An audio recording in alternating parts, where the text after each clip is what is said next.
Reproduce.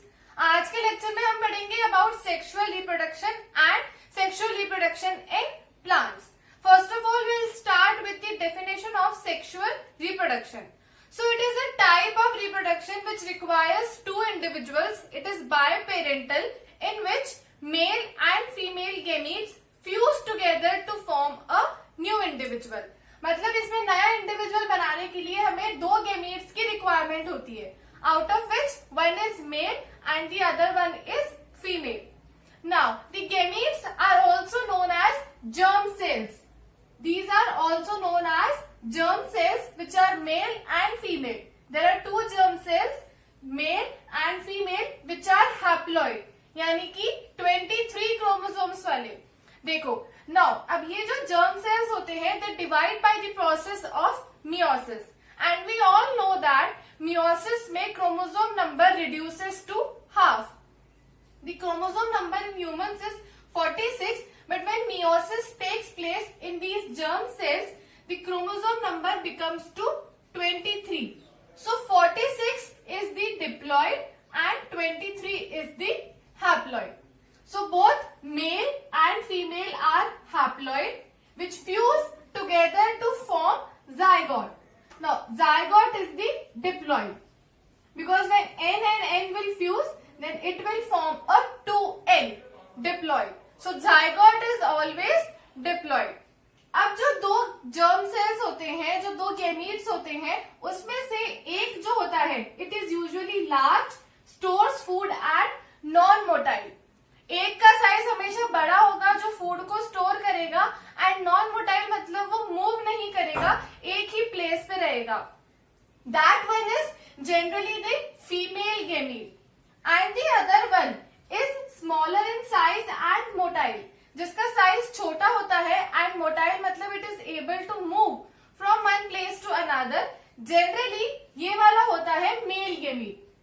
Okay, humans के case में भी यही होगा, प्लांट्स के केस में भी यही होगा कि दो गेमीट्स होंगे जिसमें से एक बड़ा होगा, फूड स्टोर करेगा, और नॉन मोटाइल होगा, वो क्या लाएगा, फीमेल, एंड एक स्मॉलर साइज का होगा जो कि मोटाइल होगा, it is the generally male gamete. So this was about the introduction to sexual reproduction. Now अब दो केसेस में हमें पढ़ना है, in case of plants and in case of humans. In today's lecture, we'll study about sexual reproduction in plants.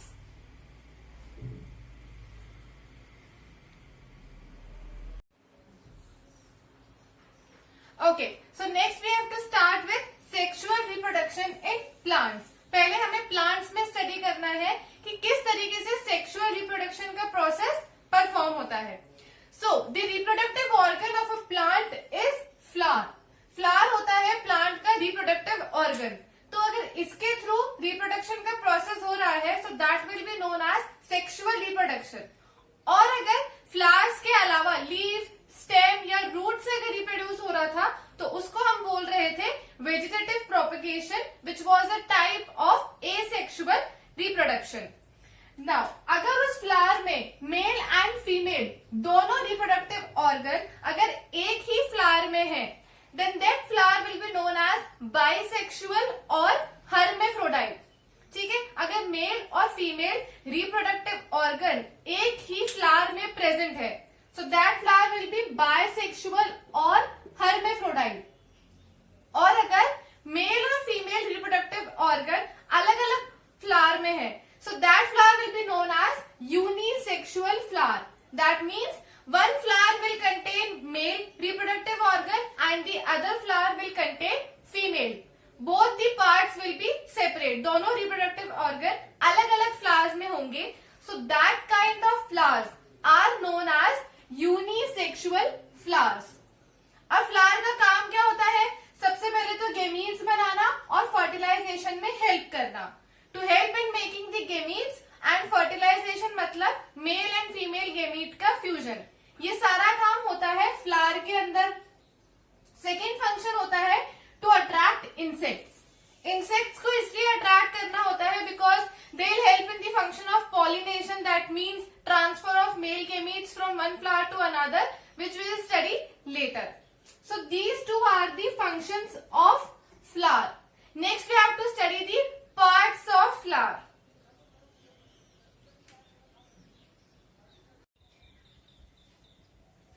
Okay, so next we have is the parts of flower. अब एक flower में हमारे पास 4 तरीके के पार्ट्स होते हैं, which are sepal, petal, stamen and carpel. जिसमें से sepals and petals are the accessory parts which help the flower in the function of fertilization, and stamens and carpels are the actual reproductive parts. So we'll start with the sepals. So sepal is the lower green part of the flower. जो flower के नीचे हमें green colour की जो leafy structure दिखता है, that is known as the sepals. अब sepal का क्या फंक्शन होता है? जब फ्लावर अपनी बड स्टेज में होता है, जब अपनी कली के फॉर्म में होता है वो flower, at that time the bud is covered with the greener part. That green part is known as sepal and it helps to protect the flower.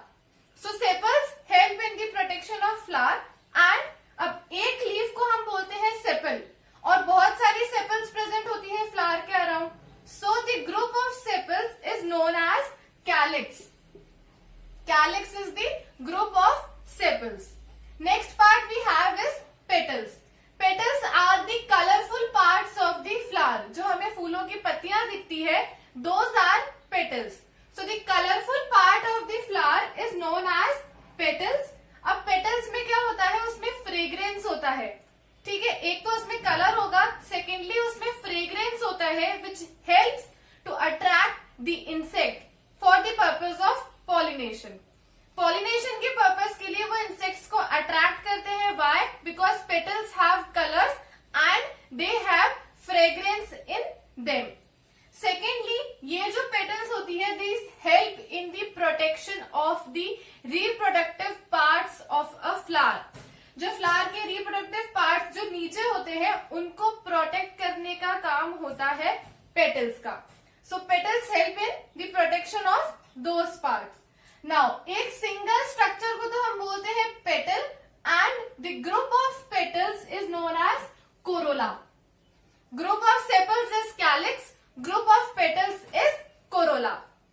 Next two part is we have the reproductive structures, जिनको हम अभी detail में पढ़ेंगे, in which the stamen is the male part of the flower. जो mail reproductive part होता है flower का, that is known as stamen, and female reproductive part of flower is carpel. So these are the 4 parts of flower, and this is the LS of flower. The diagram of LS of flower is very important. Now LS means longitudinal section. Suppose ये मेरे पास कोई एक structure है, अगर मैं इसको ऊपर से कट करके इस तरीके से अगर कट कर रही हूँ, so that will be the longitudinal section.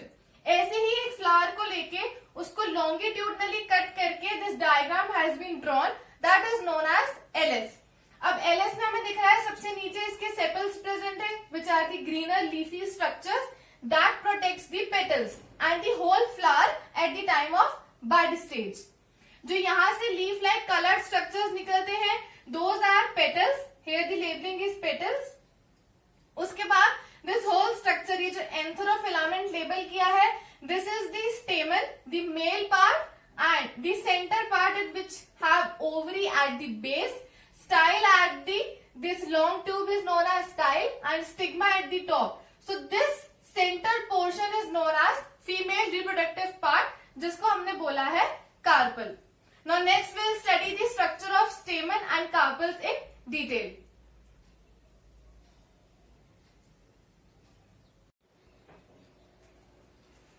Okay, so next we have is stamen.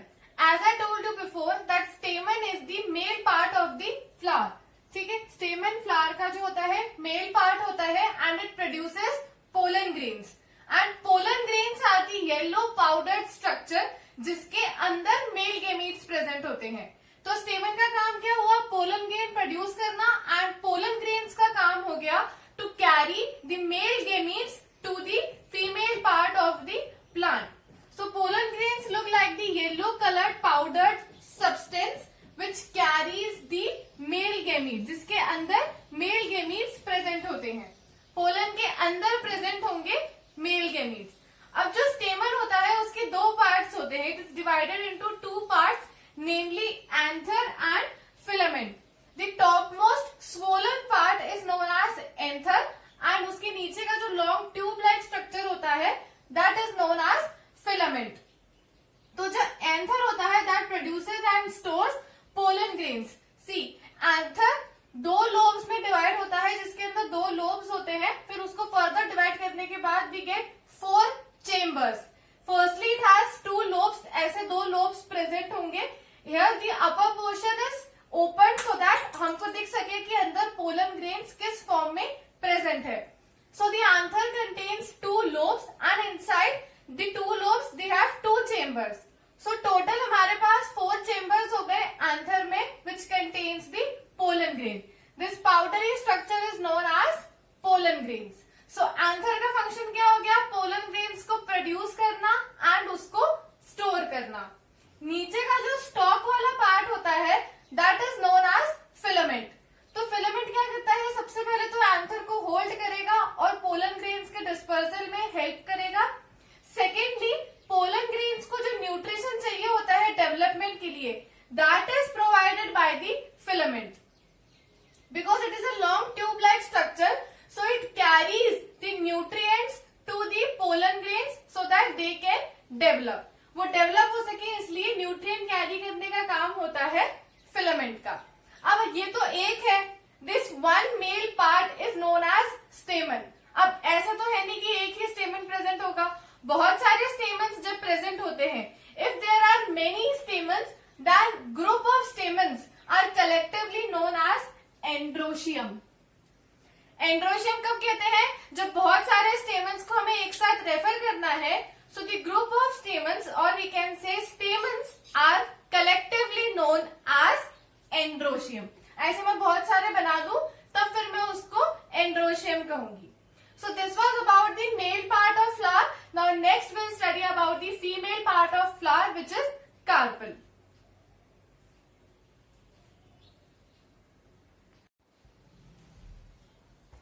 Okay, so next is the carpel.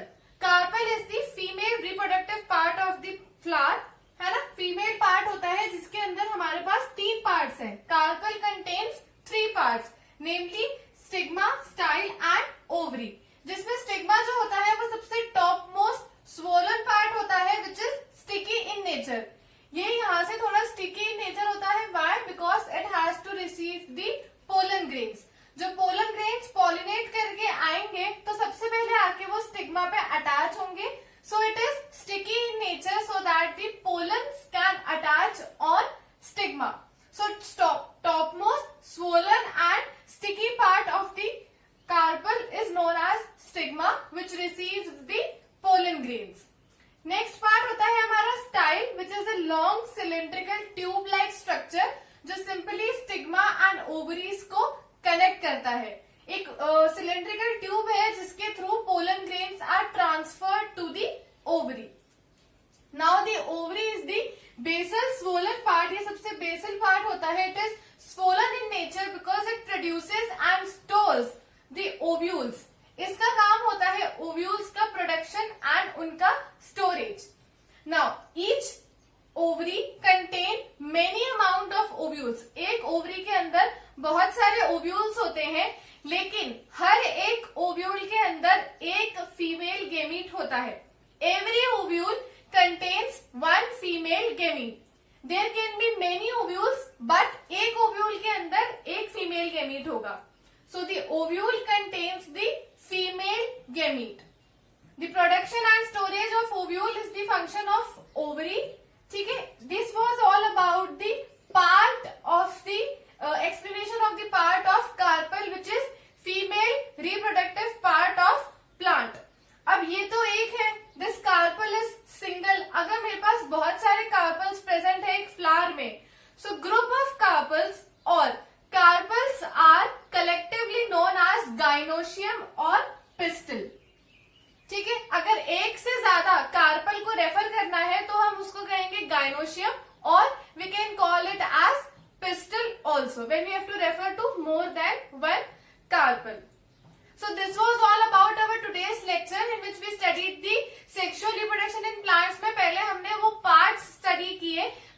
responsible for the process of reproduction. Thank you for listening.